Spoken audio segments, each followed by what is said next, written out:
Hello, friends, and welcome to Monday's edition of the Kings of Anglia Ipswich Town podcast. I hope you had a great weekend. I'm your host, Mark Heath. Ipswich Town, of course, won at the weekend.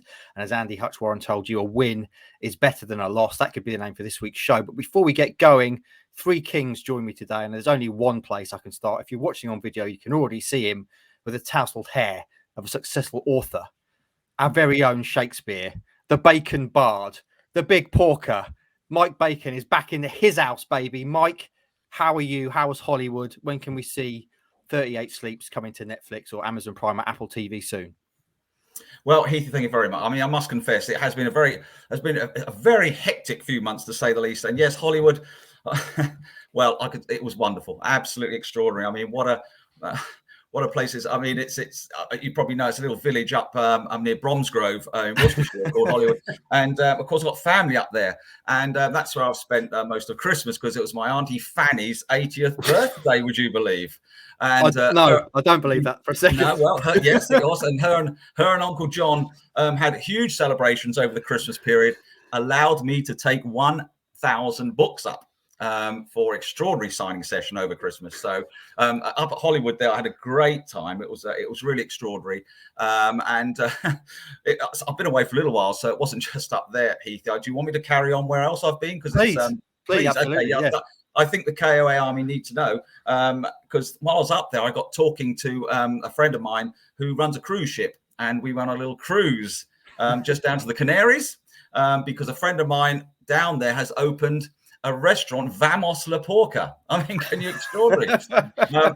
Of which he had already asked me to come down with some books, which I brought down, signed some down there. So that took us into the new year. Extraordinary. It's been a bit, well, as you know, when you're an author of this stature, life doesn't stand still. And so yes, Heath, thank you ever so much for welcoming me back. I'm glad to be back on the KOA pod. It's been fantastic. I was supposed to go, a little story here, I was supposed to go to the African Cup of Nations final, actually, over this weekend, another invite. But Amazon Prime couldn't guarantee my books to be there. So I was a little bit, didn't really want to make the journey and then not have any books to sign. So I came back and I was at Portman Road on Saturday and thoroughly enjoyed, obviously, Town's win over Gillingham. So that's a quick resume, really, Heathy, of what's been going on. Obviously, I've been plugging into all the KOA pods throughout my trip, and it's just great to be back. Thank you very much for just allowing me a little time there to tell you where I've been. That's all right. Your success is our success. That's the way I see it. Me Casa es you Casa. Now you're an author of some considerable standing, Mike. I assume you've got like John Grisham on speed dial, have you? J.K. Rowling hitting her on the WhatsApp, that sort of business. Is that how you're rolling now? JG, you mean JG? And of course, I'll speak as regards Netflix. I have a little bit of issue with Netflix in so much as they won't. I was hoping to get in with them, but they won't talk to me until I upgrade my own subscription, because I've only got like 2 people on mine, and that's sort of a bit mean, really. So until I upgrade to 4 or 5, we're not actually in discussions yet. But hopefully, 38 Sleeps will, well, who knows, be coming to a screen near you. Difficult. It was also nice for me to return the same week Joe Pigott returned. Well orchestrated that. Nice of Town to roll him out of the weekend just for you, Mike. And salutations and season's greetings to your Auntie Fanny and Uncle John as well. Thank you very much. Next time you speak to them. Next up, and I'm not sure we can ever match that reintroduction of the Big Porker, Hutch Hogan. How are you? I'm fine. Let's not even try. Let's just keep it rolling. Let's roll straight on. Let's move on. And roll straight on into Roscoe, the prospect, the beard, the entertainer, soon to be the driver, Ross. I vaguely remember you telling us that this month was the month you take your driving test. Let me guess. Yes, it's not this month. No, it's been moved back. Yeah. When are we now looking? Hopefully soon. I'm trying to get it sorted. It's just it's a bit of a mess at the moment. But yeah, you've been trying to get it sorted for about the last 3 years, Ross. Yes. Just a reminder, there is an automatic grant for you waiting as soon as you pass that test, and your kind of lackadaisical approach to it is somewhat puzzling. But there we go. I suppose it's safe for the rest of Suffolk's road users at the moment. Mate, I saw it. It's in the office, stuffed in a holdall, just in the corner, in £10 notes. It's ready for you. Get it sorted and take your bag of cash. Yes. You must be doing all right for yourself, Ross, if you can just ignore this extra grand. Anyway, Not really. let's move on to the football, shall we, friends? After that rather magnificent intro and welcoming back of the Suffolk Bard, Mike Bacon. I called it a win is better than a loss, Hutchie. So I'm going to start with you because that's your piece of wisdom. And if ever a game suited that particular moniker, it was this one, wasn't it? Winning ugly. Yeah, it's what it was written for, wasn't it? We have already called a podcast "A Win Is Better Than a Loss." So, part 2 is this a win is better than a loss? Part 2. Yeah. What was the other thing you dropped? If you can't score goals, you can't win games. That doesn't really work. Something. Yeah. Oh, it was something quite deep. Yeah. But I can't remember. But this is almost a win is better than a draw, as well. Let's go with that. We will go with that one. Because it was Ipswich didn't play very well. They didn't really get going. Stuttered through the game, but ultimately came up with a piece of quality from Connor Chaplin when it mattered, and they got the 3 points, which is all that matter. Really, we want to see them play better than this, and I think the thing is we know they need to play better than this. This doesn't quite feel like they've scraped say they did this at MK on Saturday. And got the result at MK playing this way. I don't think any of the kind of the sort of slightly negative feeling about it would be there. But because it was Gillingham, we know they need to play better than this. But ultimately, you can't really grumble. They've got the job done, and that's what they needed to do. Mike, obviously you've been pressing the flesh in Celebrityville for the last few months. Back at Portman Road on Saturday with your boy Joe Piggott starting up front. Lovely. What was it like for you? What was the game like? I mean, as Andy said, it's funny, isn't it? Because as soon as Chaplin scores, everything changes. The atmosphere changes. The game, the thought process of the fans, everything changes in that one moment. But it was a terrible. It was a second half up to that point was an absolute shocker. The first half wasn't great. Look, Ipswich really are in position now, just getting points on the board. They've got to get those points. They've got to close that gap. They're closing it slowly, but it is slowly.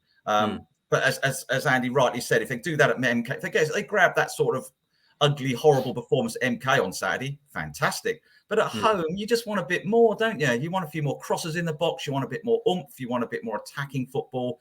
There was lots of crab stuff. There was lots of sideways passing, and it wasn't a great performance. But then again, the new manager, perhaps if you win, he's a man who wins games ugly. That's sometimes people. That's what wins your titles. That's what gets you in that promotion top 6, winning games like that on Saturday. With Neil Harris, clearly Gillingham are a different side to the one that Town won at, down on the south coast. Is Gillingham on the south coast or is Kent in it? No. Anyway, no.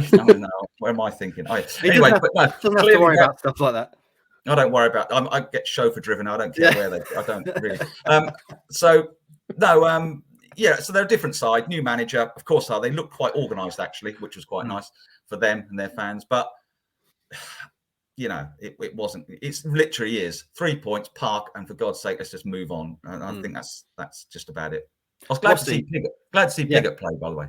We'll talk about that team in a minute. But Rossi, we talked a little bit last week, certainly on the boot room in the preview stuff that we did, that the danger of this game was going into it kind of overconfident and complacent, given what Town had already done to Gillingham. Was it always, do you think, going to be a game like this in terms of Neil Harris is coming? He's got them a win. He was going to make them difficult and hard to beat at Portman Road. It was always going to be a bit of an ugly game, wasn't it? Do you not think? It was never going to be a 5 or 6-0 stroll, as much as we joked about it. No, yeah. I think a lot of people are predicting, less than 2 goals, really, because I think we knew this was going to be ugly. It was the banana skin that we normally would slip on, but thankfully we didn't. But, fair play to Gillingham. They'll be disappointed that they lost this game because they probably deserved a point overall. I hate to be that guy. Maybe the worst performance under McKenna so far. But still good signs in terms of this Town team are now being tougher to beat. But frustrating afternoon. And as Mike said, let's move on. Let's forget about this game and on to Donny. But let's not forget about this game because we still have to talk about it a little bit more, Rossi. So thanks for that segue. Hutchie, let's talk about the team. Because there was a bit, we've already alluded to it, the boy, the small Porker, the mini Porker starting up top, which is a bit of a surprise. What did you make of the side? Evans was back in it, teamed with Carroll. What were your thoughts at 2 p.m. when you saw the side? I've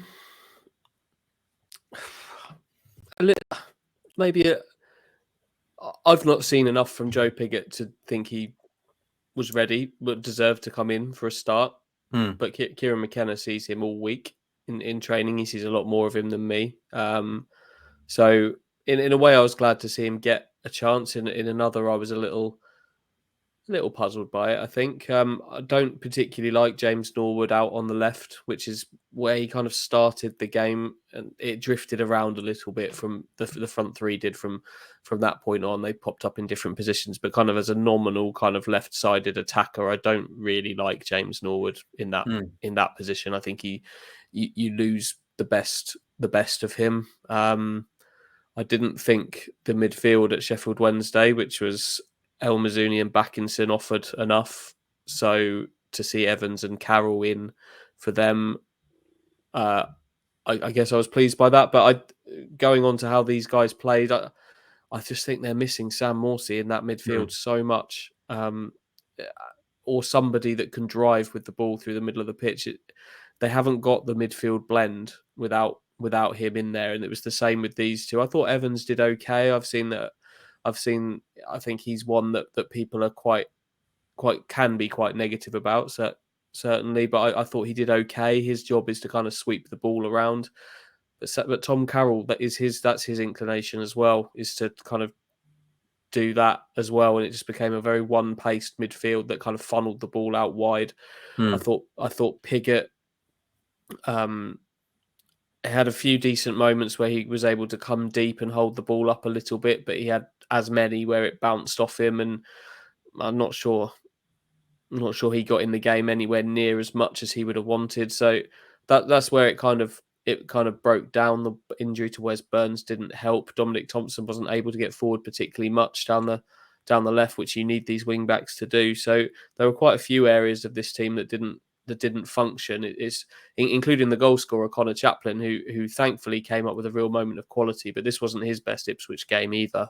Thankfully he did come up with a thumping shot that won it, because I think had he not, that could have proved really quite problematic for Ipswich, because I don't know where a goal would have come from if it hadn't come from that moment.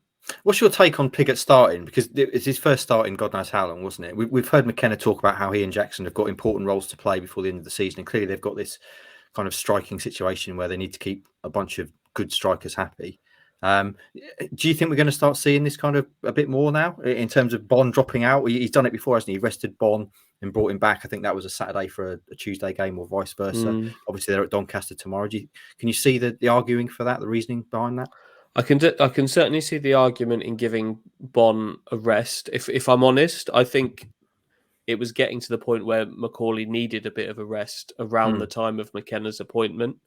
But I can also completely see why a new manager would come in and not immediately think that resting the leading goal scorer is the most sensible thing to do, both for on the pitch and kind of the feeling from the stands off it as well. That's kind of mid-December was kind of when I started feeling that Macaulay really needed to have a rest.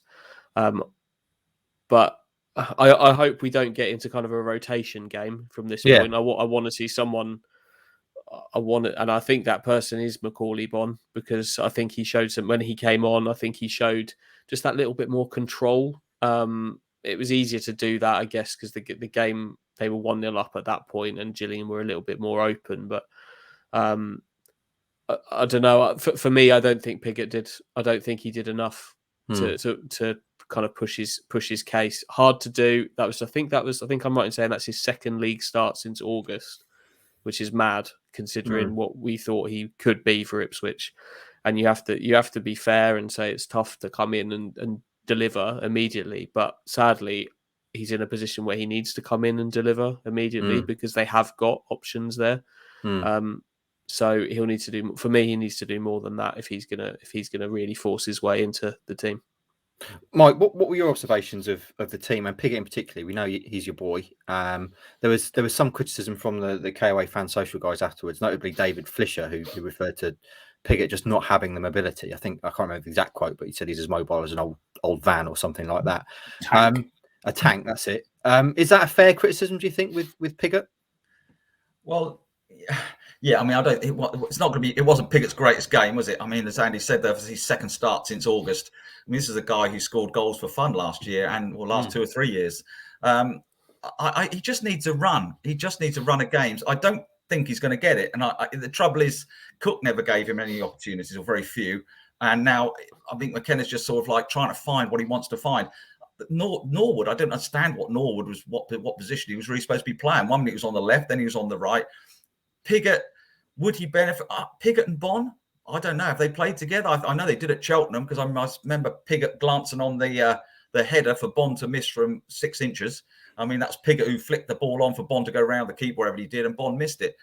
So they were playing together then. Yeah, Pigott needs some. He'll hold the ball up all day long, but he needs. What I found frustrating about the performance is watching the likes of Wolfenden and Edmondson making great efforts to stride forward with the ball. Wolfenden sometimes into the opponent's penalty area, which is extraordinary, good for him. But nothing from our midfield doing that. And that to me is where it's wrong. Our midfield holding players shouldn't just be holding; they should be driving.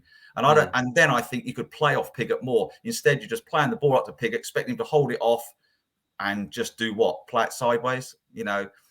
Get crosses in the box, get people driving towards. I suppose you could say it could be Bonne or Pigott, whoever. I just like to see the guy given a chance. You don't score as many goals as he scored without having something, and he scored them at this level. He hasn't scored them in the National League or League Two. He scored them at this level, and with all due respect to Wimbledon, possibly with, I don't know, perhaps not so great a midfield as players as we have here at Ipswich. I think you'd need to change a fair amount of the approach from the team to make it work. Like, if you look at what he did at Wimbledon, he was playing up front. When we saw him against Ipswich for Wimbledon, he was generally playing up front with Ollie Palmer, who's another big boy. It's kind of like we've got Bonne and Norwood are the Bash brothers. I don't know what these two would have been. They were kind of the bigger Bash brothers, just like a bit more chunky, a bit more physical, and they did give them that supply of balls into the box, and that's how they scored a lot of the goals. And I don't think that's going to happen. We talked about Scott Fraser last week, didn't we? About him, I was saying he for me, he hadn't done enough to build a team around his style, and I would argue at this point the same for Joe Pigott. Similarly to Scott Fraser, Fraser obviously had the likes of Selena, Chaplin, Aluko in the equation as well. Pigott's got Bonne, Norwood, even Caden Jackson. I don't think he certainly hasn't been given the chance to do it, but he also hasn't shown enough to make McKenna or even Cook think that, you know what, we should dictate this team's playing style around getting the best out of Scott Fraser or Joe Pigott. Shall we? Clearly, the win was an ugly one, but shall we take some positives from it, Rossi, as we always try to do? They did win, and in terms of performances, Christian Walton, Mike's already mentioned Wolfenden. What stood out for you? Not much, to be fair. Connor Chaplin scored 9 goals for him now. He's only started 17 games, so for him to pop up and score a very good goal, it came out of nothing. A goal that came out of nothing. Because once again, this team, we control possession. Unfortunately, it's just no, cutting edge. In the final third, I just don't know. I don't think our players know what to do. They just don't shoot enough, which is just frustrating. We are missing Sam Morsey big time. I can't wait when he's back for Milton Keynes on Saturday, because it's just as Mike said, there's no drive in that midfield. One of our players to pick up the ball and create something. We have to rely on Wolfie and Edmondson, and Wolfie he is thriving under McKenna. He's loving life at the moment. He's been good, but you know what, job done. These results is what we got to get out of this league. But yeah, it's just a frustrating game against a team, Gillingham. They had 10 men behind the ball the whole game, pretty much. But they have improved Gillingham, and they may just about stay up, Gillingham. Just about, maybe, but they lost. Big ask. But 5 wins in 7 league games on the McKenna, another clean sheet. Happy days. I just said Walton, had a good game as well. Made some good, key saves. Gillingham, they had more chances than us. I think they hit the post at some point in the game, didn't they? But yeah, just back three solid. And normally, as I said, under previous managers, we would slip under this banana skin, but thankfully we didn't. It's 3 points in the bag. Hutchie, you're obviously the man who said that Wolverhampton would thrive under McKenna. I'll just shout you out for that one. Little tick Thanks, there. mate. In terms of the Connor Chaplin thing, let's have a brief moment to talk about him because it's interesting. Connor Chaplin scored 9 goals in 17 starts, and he's not a nailed-on starter in this Town team. Nope. What do we make of his contribution? And with stats like that, there should be a way of getting him in, shouldn't there? Into the starting 11 every week, you'd think. He's never been a nailed-on starter, has he? No. At any point under he's had runs of games, but you never went into those games thinking, well, Connor Chaplin starting this game. He's got they're different players, but he's got a touch of the Salinas about him for me, that he can have kind of quiet games. He's different to Salina in that he's full of effort. Like he's constantly buzzing around. He's always working. I don't think you'll ever see a Connor Chaplin game where you think that he's not put the effort into the game. That's a given with him. But he does have games where he's in and out of it. He's quiet. He doesn't get going. He tries things. They don't come off. But in that same way that Salina can do it, he can just come up with something. And he's got these little pockets of space that he likes to find around the box, and he isn't afraid to shoot when he gets the chance. You see the power that he put through the ball that scored this one, and I think he's obviously playing as kind of this wide midfielder sometimes, attacking midfielder sometimes, but he is also has a pedigree as a striker, as a player, and I think you can see those striking instincts in him that he just knows where the goal is at certain times. But I don't think he's going to get into this side as a striker, which is why we've seen him pop up in like other positions, like as a number 10 wide attacker. I would have him in the side. I would. I think as part of if the rest of the team were free flowing a little bit more, I think you'd see more of him. I think if there was a midfield breaking forward, as Mike says, you've not got that thrust coming from the midfield. If there was that support there for him to link with people, I think he would. I think he'd thrive in that. Like even Wes Burns down his side wasn't able to get forward as much as we've seen them able to.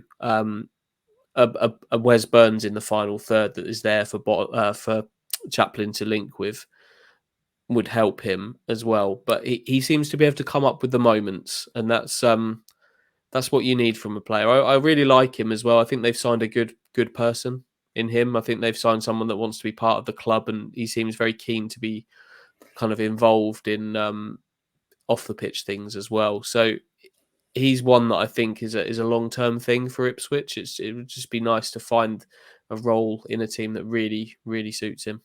Can I just say on that note, in terms of him being a good person, he gave some great quotes at the weekend, 2 of which I'm going to recount now. I love the one about being able to bring 10 lads out of a pub and put them on the edge of the box and they'd be hard to break down. That's something I'd like to see, by the way. If you take 10 pub, literally pull them out of a pub and put them up against a pro team, I'd watch that, see how long it takes to break down. And the other thing was the quote about Ed Sheeran, which I thought was lovely, about him. If he ever met Ed Sheeran, he said, Ed Sheeran's my favourite. Obviously, Ross would disagree. And if I ever met him, I'd be like starstruck and I wouldn't be able to say anything, which is nice, isn't it? For a professional footballer who is lauded, in his own way as a star athlete. That kind of concept of him being awestruck by a significantly larger celebrity, let's be honest. But again, it's still nice. Yeah, like he was asked about that. I think it was Phil Habb from TWTD after the game asked him about that, and like he didn't know Ed Sheeran was there at that point, and the little smile on his face was he was beaming, probably happier than he was with the actual goal. My favourite Connor Chaplin thing from the weekend, by the way, is the picture that our photographer Steve Waller got of him celebrating the goal. I'm just going to quickly get it up on my screen now and see who it was. His head being pulled back. Yeah, I think that's Lee Evans behind him. He's essentially kind of like pulling his forehead as tight as can be so that his eyes pop out of his head. That's the way to celebrate a goal. Excellent. Mike, as a way of rounding off this chat about Gillingham, I think it's an interesting debate. Ipswich Town have won 5 of 7 games under Kieran McKenna. and they started out like gangbusters, clearly. But the last couple of games, Ross and I think Stu also made the reference, this is the poorest performance under McKenna. Bolton, obviously they lost. Sheffield Wednesday, they lost. Accrington Stanley wasn't the greatest display either. We say, and it rolls off the tongue as a cliche, it's a sign of a good side to be able to win games like this. But you could also argue it's a side of a not very good side to scrape a 1-0 win against a side like Gillingham, and really have to work hard for it. So where do you sit in the current kind of how we feel about Town? They've got a massive job on to get to the playoffs. Do you think it's fair to say these are the sort of games that we wouldn't have won under previous managers, and that's a positive in itself, and that kind of thing? Yeah, I mean, I think it is nice to win ugly. That is part of the process of being a good football side. But they lost at Bolton, they lost at Sheffield Wednesday. These are matches they didn't win ugly. They didn't get a draw from ugly. It's Ipswich. We are where we are. We're still 8 points off the playoffs, 6, 8, 7. I don't know. We're still 8 points off the playoffs. Whatever. We're still a way off. And yes, it is good to get the 3 points. I'm not convinced yet. It feels like the season's sort of like starting up all over again with a new manager who's trying to find his team. We spent all this with Cook for months. Cook not knowing what his best team was, who his best striker was, who his best this was, who his best that was. And Steve McKenna's now having the same issues. And understandably, I mean, he's coming in as a new manager, Honestly, he's trying to find. So Piggott gets a start, Norwood gets a start. It's Wolford and suddenly back in the fold. And we're almost sort of like starting again. But time's running out if we're not careful. And that's my only concern. My concern isn't, are Ipswich good enough to be in the playoffs? Yes, they are. My concern is we can't afford to keep losing matches. And while it's great to beat Gillingham 1-0, that's great. But that could easily have been a draw on Saturday, easily. And that would have been disappointing to say the very least. It's nothing's disastrous, because while there's enough points on the board, there's points on the board, and you're going to get shot down in flames if you start saying, oh, we can't do this and we can't do that. We can. There's lots of points, but the performances are going to have to up. I think, going forward, you're not going to get away with going to MK Dons and playing like that and hoping to get a win. You might grab a draw, but to have 1 or 2 shots on target. So we'll see. I mean, at the end of the day, as you said, it's 3 points and we move on. That's what I say. What do you say, Ross? He says he's on mute. Sorry. You not listen to me, Ross. I'm trying to make some good points here. I was listening, but I was pressing the wrong button. You pressed the wrong button. I pressed your wrong button. What's going on? He's just trying to book his driving test in. Oh, okay. Yeah. Fair enough. That's a good enough for next July 2023. Hutchie, before we do move on, just 2 more notes from the game. Obviously, Wes Burns, we have to mention that, went down injured. It looked, from the pictures at least, like quite a nasty injury, but not as serious as first thought, perhaps. Hope not. No, he went down before half-time, came out, gave it a go after half-time. Couldn't finish the game. If he isn't available, and very much hope he is, but if he isn't available for tomorrow night's game, it'd be interesting to see where they go with that. We'll get on to Doncaster in a minute, but there's not really there are players that could play there, but there's not a natural like for like that could come in there and give them the same directness that Burns can. So hopefully, this is the next thing I wanted to come on to from Burns. Carl Edwards replaced him, which is the first time we've seen Carl Edwards play under McKenna. And clearly at the start of the season, we were all unbelievably high on Carl Edwards. How have we got this player in League One? He's absolute flames. And he's kind of tailed off considerably since then, to the point that now we've not seen him for a while. I was going to ask you if you could see him doing the same sort of job as Burns, but clearly you don't. He could do. He's one of the ones that would fall in. He can do. I think he can play in that position. I think Kane Vincent-Young obviously can play in that position as well. But I don't think it's almost like Burns kind of. It's almost like his kind of Street Fighter style special move that just the way that he can size up a left back within 5 minutes of the start of the game. And work out whether he can have him on toast for the next 45 minutes or not. And he sizes them up, squares them up 1-on-1, finds hopefully for him a bit of space behind in behind and knocks it past him and beats a man to cross. Not sure anybody else has got that in them, if I'm honest. Vincent Young has his qualities. He's very good on the ball, graceful, can beat a man. Of course he can, but it's not the same. It's not the same kind of full throttle burst. Same with Edwards. He can jink his way through, but it's not the same like level of power and thrust and direct. It's not as direct. So I think if he's not available, we've said it so many times, if he's not available, they really miss his qualities, and there's not a like for like replacement, I don't think, in terms of style. There are players that could play that position though. Just before we move on the Burns thing, we did our old friend Brad from Glory Days Artwork did a very nice image for the front of the match preview at the weekend. Just want to give him a shout out. Burns, baby Burns, we put it on the front, which is Wes Burns basically on fire. And essentially the entire Burns family liked it on social media. I noticed Wes liked it, and then his whole family seemed to. Wes Burns, by the way, big collector of NFTs. You know what they are? Non-fungible tokens. He's got one for his avatar on Twitter, I note. That's a discussion I want to have at some point. I can't wait to hear what Mike thinks about non-fungible tokens.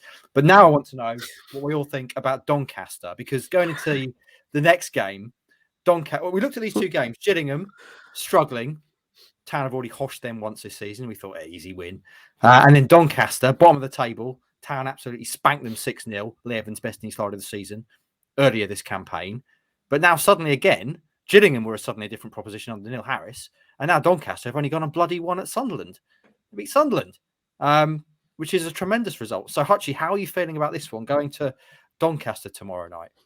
It's not just Sunderland either. I think they beat MK Dons a couple of weeks ago at MK. So they've got a new manager. Gary McSheffrey is there now. It was the final days of Richie Wellens, I think, when they were beaten at Portman Road. So different beast. I don't think they're going to win 6-0. But it's the same. The same applies going into the game. They have to find a way to win this game. There are greater tests coming down the road. Their form under McKenna is enough to get, if they keep it up, they'll get in the playoffs. But there's who's still to play: Rotherham, MK Dons, Wigan, Plymouth, Oxford, Portsmouth. So many tough games down the road that if you kind of give yourself extra work to do by not beating the teams in the lower reaches of the league, you're making your own. You're gonna have to make them up against the tougher sides. So, I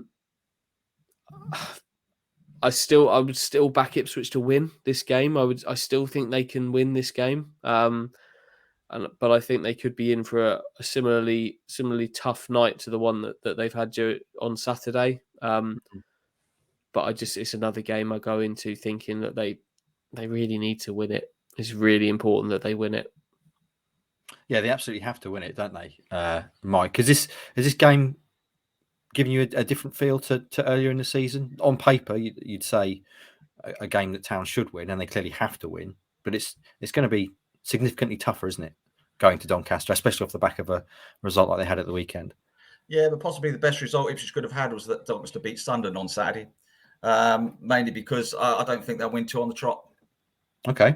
Doncaster. I think Doncaster to beat Sunderland and then Ipswich, I think it's going to be, that'll be delightful for them. They're quite capable of doing it, I suppose. Look, of course, it's completely different, new manager and all that, and Doncaster. My main concern is that we seem to go north of the Watford Gap. We seem to struggle a little bit on our travels. I mean, is it just me, or is it? I mean, they will thrash Portsmouth 4-0, Gillingham 4, Wickham 4, but I haven't really kept too much on our big victories up north. But as soon as we get sort of north up, as soon as we get up the A1, we seem to sort of disintegrate a little bit. And that's my biggest concern, really, because these are the games you need to win. It's no good coming away from Doncaster with a point and telling the whole, the manager saying, well, it's a good, hard-earned point. Not against a team in the bottom 4, if you've got serious aspirations about promotion. I see that Sheffield Wednesday went to Burton and won on Saturday. These are the matches you just have to go and win.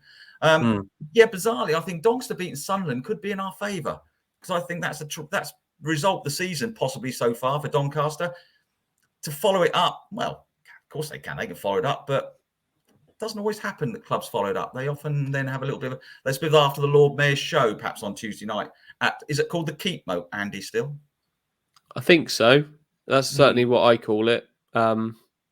I imagine that there might be a new sponsor involved in there. But Stu and I were having this chat after the game on Saturday. I'm not into stadium sponsorships. They are what they are, I'm afraid. And that obviously Keepmoat is the name of a company, but it will always be the Keepmoat for me, that one. Yeah, the Dunkin' Donuts Doncaster Bowl. You're not a big fan of that. Just looking at Doncaster's last few home games. Last home game, they lost 5-0 to Rotherham. Game before that, they lost 3-1 at home to Plymouth. Beaten by Wigan 2-1 at home. Lost to Fleetwood at home. Beaten by Sunderland at home. They don't seem to have very good home form. I mean, I suppose you could say they haven't got very good form at all, but certainly the last few home games they've struggled. Rossi, what would you do with the side for this one? I know you're the worst person to ask this because you just say, I don't really care. But offer an opinion, please. The conversation always seems to be about with Town, what you do with the front three. But now you've got questions around who replaces Burns. You have to assume that he's not going to be ready to play in this game. You'd think coming off on Saturday, you wouldn't risk him on a Tuesday at Doncaster. And also the midfield. We know Morsey's out for one more game. So what would you do there? The back four pretty much pick themselves, don't they? But what would you do looking further up the pitch? So yeah, the Eco Power Stadium. That's what it's called, apparently. Nope. It is definitely the Keepmoat. There's not much to change really because Wes Burns is going to be a big miss, of course. Morsey, this would have been a perfect game again for Morsey to come in, but unfortunately he's still suspended. Do you bring Bond back in, or could this be a perfect game for Piggott to start again? Maybe it is. Maybe stick that. Maybe drop Norwood. Maybe. Is this your opinion? I don't want you to do a Watson, ask yourself loads of questions and never actually go. Yeah, that's what I'm doing. That's what I'm doing. Do you start Carl Edwards? Maybe? No, that's another question. Come on. Yeah. Tell me what you want to do. Tell me what you'd do. I don't know. I haven't really thought this through. I didn't know this question was going to come to me. How did you not expect it? This is what we talk about every single one of these. Normally it goes to you. Normally I go, yeah, I agree with those. You must have an opinion, Rossi. Who would you replace Wes Burns with? Let's start there. You got Kane Vincent-Young. You've got Carl Edwards. They're probably your main two options. Is Kane Vincent-Young available though? He wasn't even in the 18. Is he alright? He's definitely available, isn't he? He's served his ban. As far as I know, he's training. So if those two are available, who do you stick in there, Ross? KVY. Why not? So you've got KVY. Who are your top three? Who are you going with? You've got to start Chaplin. He scored. Yeah. And maybe just stick with Piggott and Norwood. Why not? I think stick with them because I think Piggott didn't have a classic game, but if you brought him in for a reason, he maybe wants to just try him out. And I know Mike's a big fan of Piggott, so yeah, why not bring him in? I know we're letting Bond. You can't keep me in just because I'm a big fan of his, Ross. I mean, that's don't get me wrong. I appreciate it, but it's that's not really a journalistic reason to bring him in. We know Bacon's a big deal, but I don't think Kieran McKenna's sitting looking at his team going, I'll keep Piggott in because Mike Bacon's a big fan. Hutchie, pull Ross out of this hole that he's dug for himself. Tell us, give us a sensible opinion on what to do with the team. I'd agree with Kane Vincent-Young would be my choice if Wes Burns doesn't make it. I don't know what he'll do with that centre midfield. What I would do with Morsey not available. We've seen two pairs have a go at this. We've seen Backinson and El Mazzuni. We've seen Evans and Carroll. I would split those pairs up and I would go Evans and El Mazzuni, I think, as a central pair for this one, with Vincent-Young on the right. I think he'll go with Dominic Thompson again on the left, but I would, if it was me, I'd be thinking about Matt Penny. I think he fits that role. He's had a very up and down Ipswich career. Don't get me wrong, Matt Penny, but I think he fits that role a little bit. He fits it quite well from what I've seen. Then the front three is interesting. I'd be going back to Bond. Absolutely, I'd have Bond back in as the central striker. Chaplin has to start, I would say, after digging them out of a hole at the weekend. So then it's one more for probably the left side of that front three, and I'd be tempted to have a little look at Kyle Edwards in that position and somewhere where he can get the ball a bit higher up the pitch. Someone that could carry the ball a bit more with ball at feet. There's obviously Selena to factor in here. Sonny Aluko didn't even make the bench, like by choice. He was fit and available. He didn't make the bench by choice. He's one that can feel very unlucky. But maybe have a look at Kyle Edwards. Some energy. I agree. Good. That's good. Just higher up the pitch where he can get on the ball and carry it at feet. I think that's what they've lacked. Someone that can carry the ball at feet and sort of move play up the pitch that way. I don't think he'll do it, but I would be tempted to have a little look at that. So what's that, kind of a 3-4-2-1 sort of scenario with Bon as a... It'll be the same as Saturday, really, which was on paper 3-4-3. Yeah. But at times Chaplin drops into a number 10 position. But Edwards would obviously be a bit more kind of fixed to the fixed width, as it were. But he likes to get on the ball and kind of drive at the box. So I'd just like to see them carry the ball at feet a little bit more. But I would also sit here and think that Selena might be the man for a game like this to try and unlock something. But why not? Let's have a little look at Kyle Edwards and see what he can do. It's absolutely ridiculous, isn't it? We're sitting here talking about this. Let's bring Kyle Edwards in. Or actually, maybe Selena. Like the options are unfair. At this and Aluko. Aluko, yeah. Player who once moved hands for £7 million. Obscene. Anyway, someone else who's obscene can be Mike Bacon. I want to know your opinion, Mike, on the system before we move on to predictions. You were an outspoken critic of the 4-2-3-1 under Paul Cook. You often said that you didn't like it. What do you make of the way? I think obviously you've seen this game. You saw the Accrington game as well, didn't you? What have you made of the way Kieran McKenna's setting his sides out, the 3-4-3 generally, and variations of? Well, as I said earlier in the podcast, we seem to be sort of like having another start to a season, which we're trying new formations all over again. I prefer this one. I prefer it.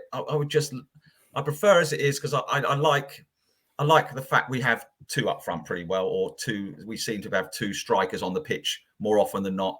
I would just like to see a bit more drive in that midfield. It's as simple as that. The defence looks decent enough. I agree with Andy. I'd like to see. I was going to have KV. I'd have KVY back in the side tomorrow. I'd just like to go with Piggott and Bon. I mean, we're trying everything else. We've tried everybody. Might as well put who else is on that squad team sheet on the back of the programme that we could try up front? Tyree Simpson, Sheeran. What number is he? He's available. Number 17. Number 17. Yeah. We've had to go with everybody. Piggott. Piggott and Chaplin. I think Chaplin. I mean, for me, Chaplin, he scores goals. Piggott and Bon, just playing just behind them. I think then you're taking perhaps a little bit of a risk with Carl Edwards. That's quite an attacking. I mean, you've either got to start going for it or not, by the way. And I think we started very disappointingly at home Saturday. Again, a home game, and we weren't on the front foot from the off. So you start on the front foot from the off. Do I like the system 3 at the back, 3-4-3? Yeah, it's not too bad. It's certainly better than 4-2-3-1. We have about 8 defenders on the pitch before the start of the match, as the match kicks off. So, yeah, I would like to see Piggott and Bon start tomorrow. Okay, let's talk £1 million picks then, shall we, Hutchie? How did you get on at the weekend? I don't think you won, did you? I'm trying to remember what bet was on Friday. It was Town to come. Was it Town to come from behind? Yeah, mate. I felt quite good about it as that game went on. I was feeling quite good about that bet. Well, at least the going behind part of it anyway at certain points. So yeah, that's another 75 grand lost. Fortunately, lost. Fortunately, Mike has kindly offered to fund this going forward out of the book money. So actually, it's all underwritten and it's fine. This time, I'm going to bet on Ipswich Town to win to 0 without conceding a goal. Win 2-0 or win 2-0? Win to 0. So any scoreline. Any score to 0. Yeah. Okay. To win £150,000, 21-10 returns £465,000. I actually think that's quite a good price, given Ipswich are fairly solid at the back. That's almost free money, isn't it? I'm going to go and stick a few of the Heath Foundation dollars on that as well. Free money there. So you're saying to 0. Are you going to put a score prediction on? 1. Not for the You're going to say 1-0. That obviously that's not a bet. That's just your. That is not a bet. That's just my thoughts. For the record, Rossi, don't ask yourself any questions before this. Let's not go down the Watson shade of things. Let's just have a score prediction, please. I'm going to go for 2-0. I think we're going to keep a clean sheet as our back three is very solid. It won't be the game like we did when we played Doncaster previously in the season. 6-0 is not going to happen. I put predictions in the Kings of Anglia fan social chat, and always ask prediction. We've got a prediction league, and there's a few results here that I'm very intrigued about. There's a 0-0 there, which I'm a bit worried about. I hope that doesn't happen. Who's predicted 0-0? Name and shame. Alex Bell. He's Okay, gone for a fair 0-0. 0-0. But there's a few squeaky bum time 2-1s, squeaky bum time 1-0, 1-1 draw. Because James basically said we were rubbish on Saturday, so yeah, hopefully that doesn't happen. But I think this is going to be a game that Town fans may worry about. But also, there's Mike, good old Mike. He's gone for a 5-0 win. So there we go. Doesn't he predict 5 or 6-0 every game though? Yeah, pretty much. I like Mike. So you're saying, what did you say? 2-0. We've got 1-0, 2-0. Mr. Bacon, what are you saying? Well, I've had a look at the odds, and I've decided I'm going for a couple of bets really. I'm doing I've taken, obviously, because I'm not part of the £1 million picks or part of, quite frankly, any part of this financial arrangement you seem to have on KOA, which you dragged me into, and then tell me I'm not allowed to participate with actual finance. So I'll fund it myself. I don't care. It's only money. Can't take it with and all this stuff. So I'm putting £5,000 of my own money on 3-1 Town. And as a little side bet, actually, because some royalties came in this week, so I've got a spare couple of grand. I'm going to actually go for for Town to win 2 penalties, and both to be scored in that 3-1 victory. I haven't actually got to put down who's actually going to score, but it doesn't matter. So I've got £5,000 on the 3-1 win. As I said, it's all my own money this, because you lot won't let me play, and £2,000 on Town to win 2 penalties. So in that 3-1, you've got Town winning and scoring 2 penalties. Yeah. Quite a bet. So we've got. Well, it doesn't really matter. If they win 3-1, it's one of the bets. If they win 3-1, 2 happen to be penalties, then great. But they're both separate bets. So I've decided to sort of, I'd say so. Book royalties came in today. Lovely. So we've got 1-0, 2-0, 3-1. I'm saying 7-0. Again. Yeah, it's going to be right one day. Before we take our leave, Rossi, the Ipswich Town women played yesterday. Now, in the green room before we started rolling, I said the ladies played yesterday, and you said a profanity about the result, and I said please don't repeat that when we get to the section. So tell us what the score was, who they played, and you sound like you really enjoyed the game. It was Milton Keynes on a very, very, very bad pitch. Mud bath, basically. That's what it was. A mud bath, goalless draw.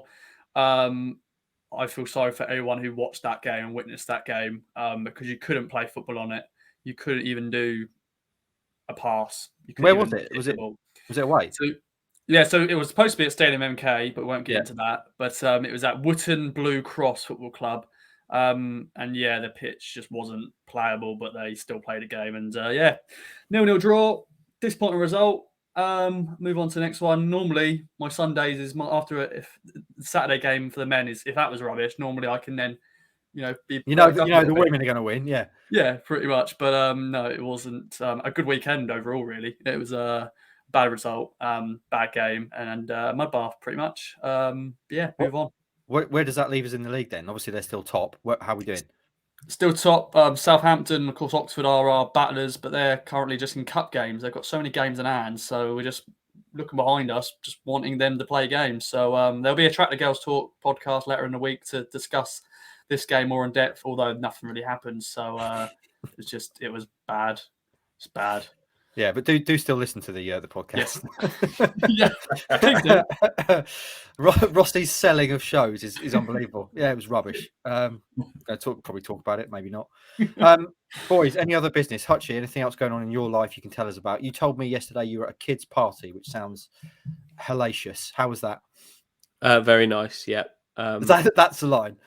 Yeah, I was there with my daughter. She enjoyed it a lot. Do you still get party bags at parties? Yep. Yeah. Yep. What's in a party bag these days? There's a little cupcake in there, some sweets, some stickers, which went down very well. Balloons, and some bubbles, blowing bubbles. So yeah, it was Nice. very nice, very lovely. Have you hosted a party yet at your gaff? And if so, what's in a no. hutchie? What's in a hutchie? No, we bag? haven't yet. The pandemic has meant that not been allowed to, basically, throughout her life. So we will be this year. I'll let you know what's in the party bag. I want it to be P Diddy-esque party bag, like a $5 bracelet for each kid that comes, that kind of stuff. Yeah. Any kit updates, Hutchie? Have you got your hand on the old black kit yet? No. Good. No. Got nothing for you. Excellent. Mike, anything else to mention? No, really. A very happy birthday to my son's girlfriend, who's 21 this weekend, and went over to a party on Saturday night. Outrageous party I was invited to with a mass of university students, which, quite frankly, I felt about 107 years old as I stood there. Well, they were doing more. They doing more shots than I was doing. I just drink my bottle of pop, so had a thoroughly nice time. So hello to Gianna for her 21st. So she has a lovely. She seems to be having a 21st month, not just a birthday, just for the day. So that was nice. And also, I've had a quote from my driveway, which is coming, which is very good news. Because I've been waiting a long time for this. So my driveway quote has come in, and very acceptable it is too. So I'll be keeping up to date on that. I knocked my wall down, by the way, in the end, because I never came back to finish it off. So the wall is gone, and now I'm just waiting for the driveway to be fitted. So quite a busy weekend in the end. What with the football as well. Heath, everything going on. And of course, congratulations to Boreham Wood on their great win yesterday afternoon. We're not really nothing to do with Ipswich Town, but I just thought I'd say it. Is the reason that we're going to the youth party? Is that why you've got your kind of new styled hair? Because you yes, it is. I decided to sort of make a bit of an effort when I got there. I was sort of punching everybody, high fiving, and all this sort of stuff, and all the stuff they do, and punch and all sort of stuff. But yeah. I did feel a tad out of place. A little. Hi, kids. Have you heard of this new band, the Arctic Monkeys? They're tremendous. Yes. Well, I did actually request Duran Duran, but I was pushed aside. My son told me, could I go home now? So I left fairly early. Fair enough. Ross, anything else to mention before I do my usual shambolic outro? I got one thing. Just want to shout out to a listener who's normally actually based in Mexico, but he's currently back in England. Ben Chaplin, no relation to Connor Chaplin, I don't think. Sir Chap is on Twitter. He's going to be at the game tomorrow, and I'm going to meet him. So just want a little shout out to him. And I think he came back to England to surprise his dad. It was his 80th birthday. So senior Chaplin, happy birthday to him. And Mr. Ben Chaplin also ordered one of the books for 38 Sleeps to be sent over to Mexico, where he actually took a picture of it on Acapulco Beach. Lovely. So well done, Ben. Glad you're over here now. Happy birthday, Senior Chaplin. See that? See what I've done there. Very is Ben going to be on the Fan Social Game Day reaction then? Yeah, hopefully, yeah. That's the plan. Superb. Look forward to that. Right then, friends. That's Monday's pod in the books. Town have won ugly, but they have won. We're going to move on now to Doncaster away tomorrow night. Just a reminder, please, to not sponsor. You can sponsor us if you want. Support our sponsor, Manscaped. Use the code KOA at manscaped.com for 20% off and free delivery on all their excellent club are there. And also follow us across all the social medias, Kings of Anglia on YouTube, Facebook, Instagram, and Twitter. And please do leave us those 5-star review on iTunes, because it helps people discover us visibility-wise in the iTunes charts, which is great. Okay, then. Have a great start to the week. Town are at Doncaster tomorrow. Another 7-0 win, I reckon. And we'll convene again later this week. Speak to you then.